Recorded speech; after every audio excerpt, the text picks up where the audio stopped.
आजको मुभी रहेको छ द वन्डरिङ अर्थ।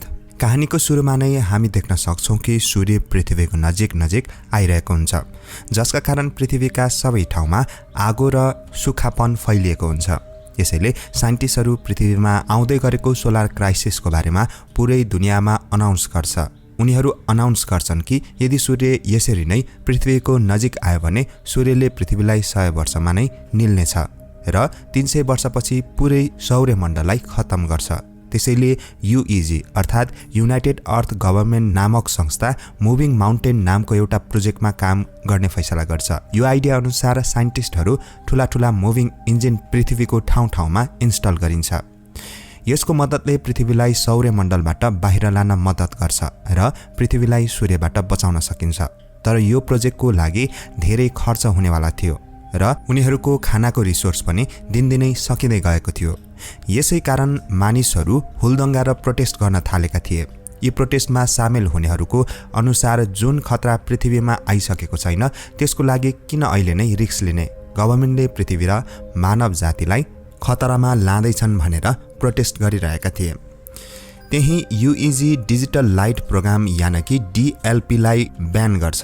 यसपछि प्रोटेस्ट अझ बढी उग्र हुन थाल्छ, किनकि डिएलपीको मान्यता थियो कि मानिसको फ्युचर कम्प्युटरमा छ। उनीहरू एउटा टेक्नोलोजी बनाउन चाहन्थे जसको मद्दतले मानिसको दिमाग एउटा डिस्कमा राख्न सकियोस्।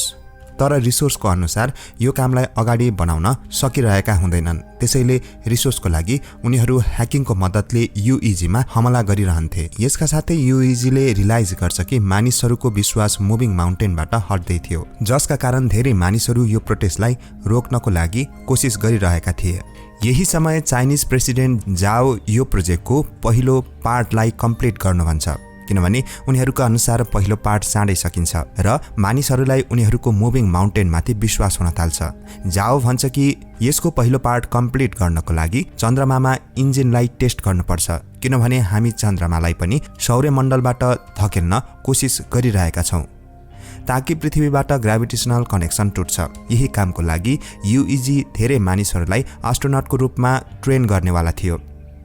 यसैले उनीहरू केही सोल्जरहरूलाई बेसमा बोलाउँछन्, जहाँ हामी लियो नामको एक पाइलटलाई देख्छौँ। तब लियो देख्छ कि बेस प्रोटेस्टरहरूद्वारा घेरिएको छ र गार्डहरू उनीहरूलाई रोक्न कोसिस गरिरहेका हुन्छन्। त्यही बेला एउटा प्रोटेस्टर बेसभित्र छिर्छ, तर हान नामको एउटा केटीले त्यो मान्छेलाई रोक्छिन्। यो देखेर लियो हानसँग इम्प्रेस हुन्छ र उसँग जिन्दगी बिताउने सपना देख्छ। यसपछि सबै ट्रेनीलाई एउटा एलिभेटरबाट अन्तरिक्षमा पठाइन्छ, किनभने उनीहरूको पहिलो टेस्ट अन्तरिक्षमा हुनेवाला थियो। यो अहिलेसम्मको अग्लो एलिभेटर थियो। यो एलिभेटरको स्पिड यति धेरै थियो कि केही ट्रेनी बेहोस समेत भएका थिए, जसको कारण उनीहरू त्यो स्टेसनलाई देख्दैनन् जुन मुभिङ माउन्टेन प्रोजेक्टको लागि बनाइएको थियो। यहाँ सबै ट्रेनीलाई फाइटिङ ट्रेनिङ र फायर आर्म युज गर्न सिकाइन्छ र उनीहरूलाई धेरैचोटि एलिभेटरबाट ट्राभल गराइन्छ ताकि उनीहरूलाई यसको बानी परोस् र भविष्यमा गाह्रो नहोस्। साथै उनीहरूलाई डेली मेडिकल टेस्ट र एक्सर्साइज गराइन्थ्यो। यो ट्रेनिङको दौरान लियो र हान एक अर्कालाई मन पराउन थालेका हुन्छन् र उनीहरू प्रेममा पर्छन्।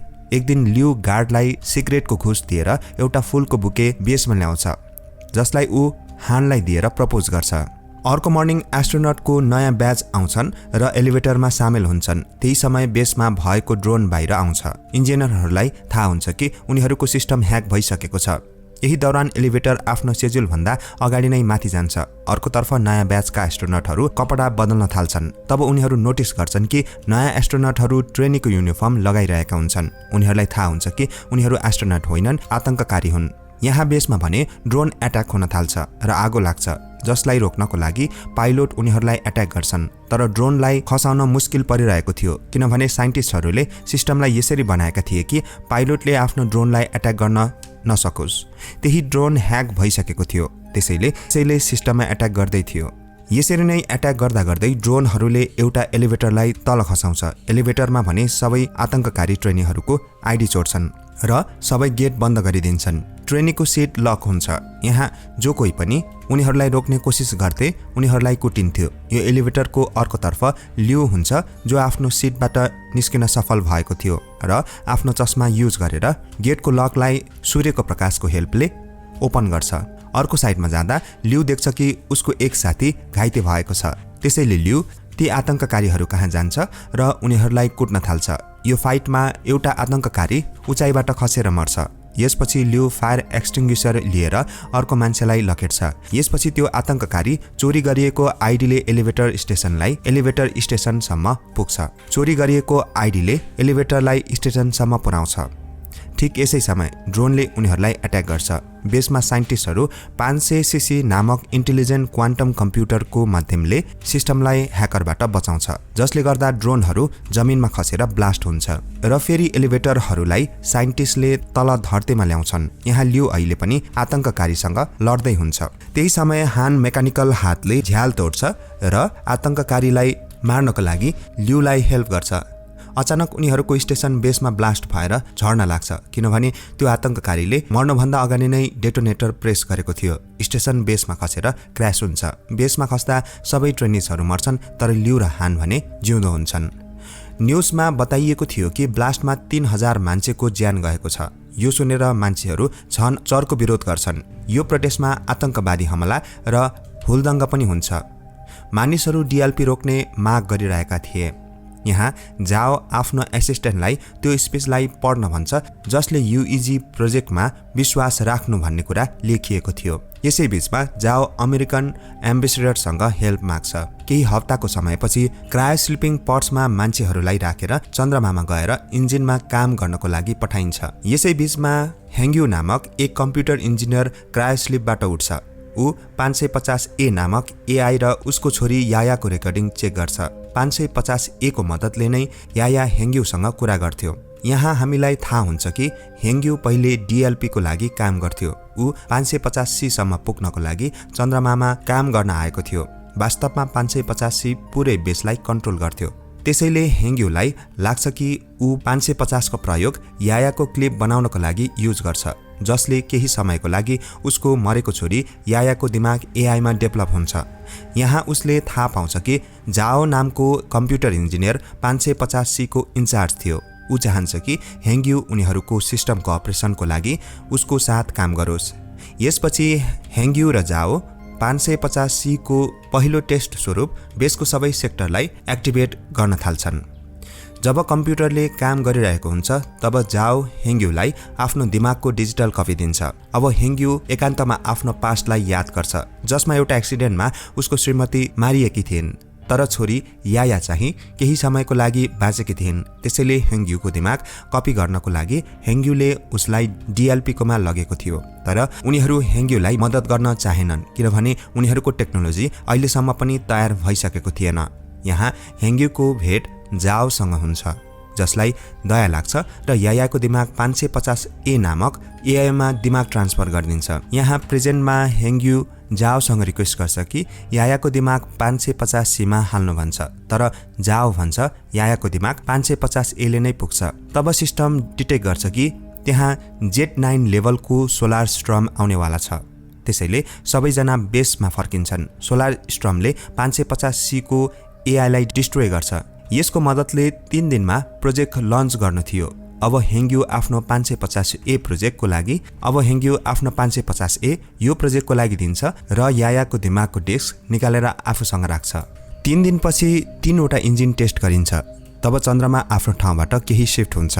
यो देखेर टिम खुसी हुन्छन्। यसरी 20 वर्षभित्रमा चन्द्रमालाई पृथ्वीभन्दा धेरै टाढा लान सकिन्छ। यस कारणले गर्दा पुरै दुनियाँलाई मुभिङ माउन्टेन प्रोजेक्टमा विश्वास हुन्छ। केही महिनापछि पृथ्वीमा इन्जिनलाई टेस्ट गरिन्छ, जसले गर्दा सबै स्क्रिन ब्ल्याक हुन्छ। मान्छेलाई लाग्छ उनीहरूको टेस्ट फेल भयो, तर अचानक उनीहरूलाई फिल हुन्छ कि जमिन हलिरहेको छ र बेसमा देखिन्छ कि आकाशमा बलिरहेको लाइट निस्किन्छ। यसले गर्दा युइजी को साइन्टिस्ट प्रुभ गर्छ कि पृथ्वी आफ्नो ठाउँबाट केही दूरी शिफ्ट भएको छ। यो थाहा पाएर पुरै दुनियाँ खुसी हुन्छन्। यसै गरी धेरै वर्ष बित्छ र युइजी धेरै शक्तिशाली इन्जिनहरू बनाउन थाल्छ। यसले पृथ्वी र चन्द्रमालाई धक्का दिएर सौर्यमण्डलबाट टाढा पुर्याउन सहयोग गर्छ। साथै यस प्रोजेक्टको नाम अफ द भेन्डरिङ अर्थ राखिन्छ।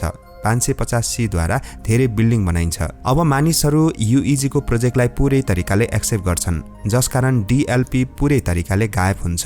यसपछि मानिसहरूमा यो पनि चर्चा हुन्छ कि गभर्नमेन्टले बनाएको अन्डरग्राउन्ड सिटिजमा जानको लागि मानिसले पास किन्नु पर्ने हुन्छ। यहाँ थाहा हुन्छ कि हरेक वर्ष पृथ्वीको रोटेसन कम भइरहेको थियो, जसमा एक दिनमा 24 घण्टाको सट्टा 60 घण्टा हुन थालेको छ। अब ग्लोबल इन्टरनेट पनि बन्द भइसकेको थियो। साथै पृथ्वीमा बाढी र सोलर रेडिएसन जस्तो समस्या आउन थालेको थियो। यसले क्यान्सरको बिरामी बढ्न थालेका थिए। यता लिउ र हान बिहे गर्छन् र उनीहरूको एउटा बेबी बोय हुन्छ। उनीहरू धेरै तनावमा हुन्छन् किनभने उनीहरूको छोराको लागि अन्डरग्राउन्ड सिटिजनको पास मिलेको थिएन।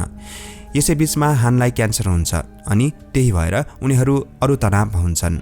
उता हेङ्ग्यु भने नयाँ 500 डेभलपमेन्टको हेल्पले यायाको लागि एउटा एआई बनाउँछ, जसलाई उसले 550W को नाम दिन्छ। यहाँ हामीलाई बताइन्छ कि स्टेसन खसेको 14 वर्ष बितेको छ। अब लिउ मेजरको पोस्टमा छ।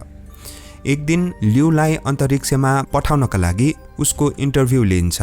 यहाँ 550W उसको इन्टरभ्यू लिन्छ र बताइन्छ कि लिउको स्किल इम्प्रेसिभ छ। त्यसपछि एआई लिउको फ्यामिलीको बारेमा पनि बताउँछ र बताइन्छ कि लिउलाई पृथ्वीमा बसेर आफ्नो फ्यामिलीलाई हेर्नुपर्ने हो। लिउ भन्छ कि मलाई मेरो फ्यामिलीबाट छुट्टिन दुःख लाग्छ, तर मेरो छोराको लागि बेसमा आएर काम गर्नु परिरहेको छ। यहाँ मिररको अर्को साइडमा साइन्टिस्ट यो इन्टरभ्यू सुनिरहेको हुन्छ, जसमा हेङ्ग्यु लिउको कुरा सुनेर आफ्नो छोरीको याद गर्छ। 550W यसपछि भन्छ कि हानको चाँडै मृत्यु हुन लागेको छ, जसकारण लिउ पुरै तरिकाले रिसाउँछ र ऊ स्ट्रेस टेस्टमा फेल हुन्छ। इन्टरभ्यू पछि लिउ हाङको साथ टाइम स्पेन्ड गर्छ, हस्पिटल जान्छ। हान भन्छ म अन्तिमपल्ट आफ्नो होम टाउन हेर्न चाहन्छु, तर मौसमको समस्याको कारण होम टाउनमा जानु गाह्रो थियो। यता हेङ्ग्यु लिउको कुराले यति धेरै इमोसनल भयो कि ऊ लुकेर बेसमा पस्छ र यायाको दिमागलाई 550W सँग जोडिदिन्छ र उसको सिस्टममा हेर्छ। यो देखेर ऊ इमोसनल हुन्छ र रुन थाल्छ। त्यही समय जाओ गार्डको साथै आइपुग्छ र भन्छ जाओले यायाको डेथ एक्सेप्ट गर्नुपर्छ। हेङ्ग्यु मान्दैन र यायाको दिमागलाई पुरै तरिकाले 550W सँग जोडिदिन्छ। अब चन्द्रमाको सिस्टममा प्रब्लम आउन थाल्छ र सबै इन्जिन फेल हुन्छ। गार्ड हेङ्ग्युलाई पक्रिन्छ, जाओ यायाको डिस्क निकाल्छ र 550W डिस्कनेक्ट गर्छ। अर्कोतर्फ लिउ एउटा जेट प्लेनको मद्दतले हानलाई आफ्नो होम टाउन लिएर जान्छ। केही समय उनीहरू साङ्घाई सिटीमा ल्यान्ड गर्छन्, जुन एउटा बरफले जमेको बन्जर जमिन भइसकेको हुन्छ। दुवै चन्द्रमालाई हेरेर कुरा गर्छन्।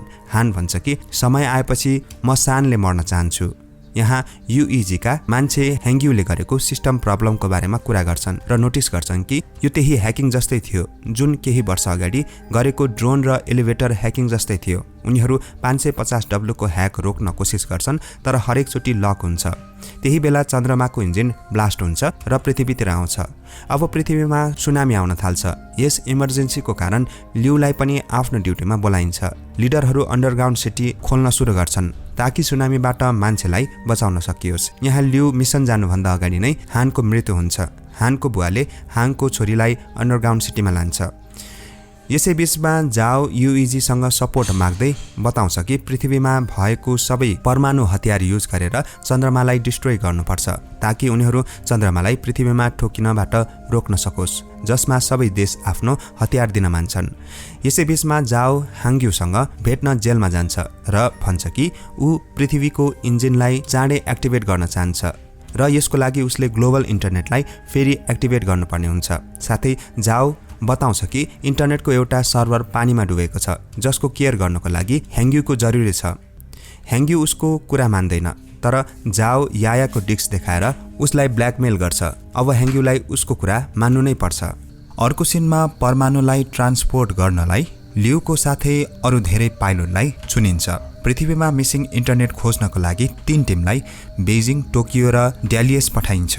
चुनिएको पाइलट चन्द्रमातिर जान्छन्। अन्तरिक्षमा सटलसँग एस्टेरोइड ठोकिन्छ। यसले धेरै सटल क्र्यास हुन्छन् र टिमलाई 200 हतियार लस हुन्छ।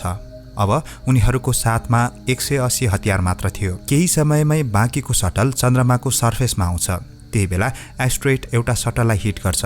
लिउको सटल पनि क्र्यास हुन्छ। एस्टेरोइडहरूले टेपको हेल्पले आफ्नो घाउमा फिक्स गर्छ। उनीहरू बचेको हतियारलाई हिँडेर नै चन्द्रमामा फिट गर्छन्, तर लिउ चाहँदैन थियो कि यो काम गर्दा गर्दै यङ मान्छेहरू मरुन्। त्यसैले ऊ एक्लै बाहिर आएर गेटलाई बन्द गरिदिन्छ।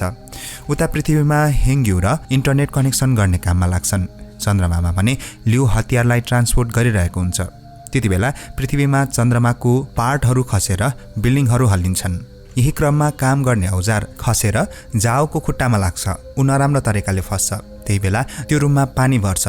जाओको पानीमा डुबेर डेथ हुन्छ। चन्द्रमाको पार्ट पृथ्वीको मेजर लोकेसनलाई डिस्ट्रोय गर्न थाल्छ। यसले गर्दा अन्डरग्राउन्डमा जाने मान्छेहरूमा हाहाकार मचिन्छ। युइजीमा जाओलाई नराम्रो खबर मिल्छ कि परमाणु हतियार एकै साथमा ब्लास्ट गर्न समय छैन भनेर। तब उसलाई एउटा सोलुसन बताइन्छ कि अरू पनि एस्ट्रोनटहरूलाई पठाउने र हतियारलाई म्यानुअली ब्लास्ट गर्ने। यानि कि एस्ट्रोनटहरूले आफ्नो सेक्रिफाइस गर्नुपर्ने हुन्छ। यसको लागि 300 एस्ट्रोनटको जरुरत पर्छ।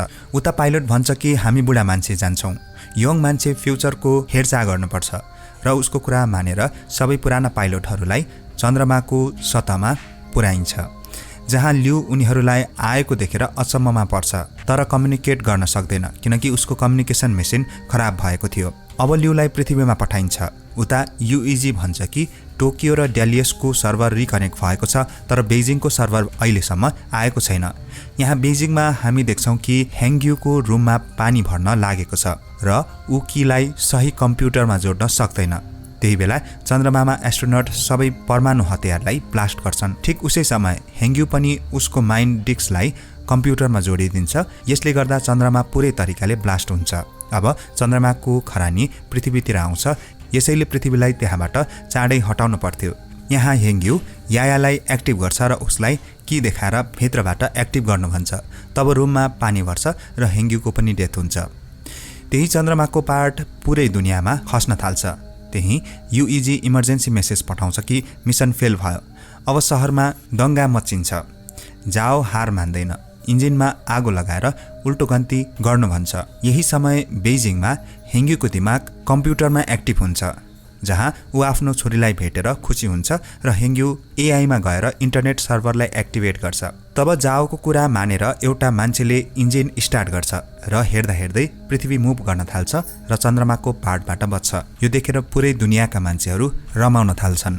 यहाँ ल्यू सटलबाटै पृथ्वीलाई मुभ गरिरहेको देख्छ र भिडियो रेकर्ड गर्छ ताकि ऊ आफ्नो छोरालाई देखाउन सकोस्। उता याया र हेङ्ग्युको दिमाग 550 डब्लुमा एकैसाथ मिक्स हुन्छ।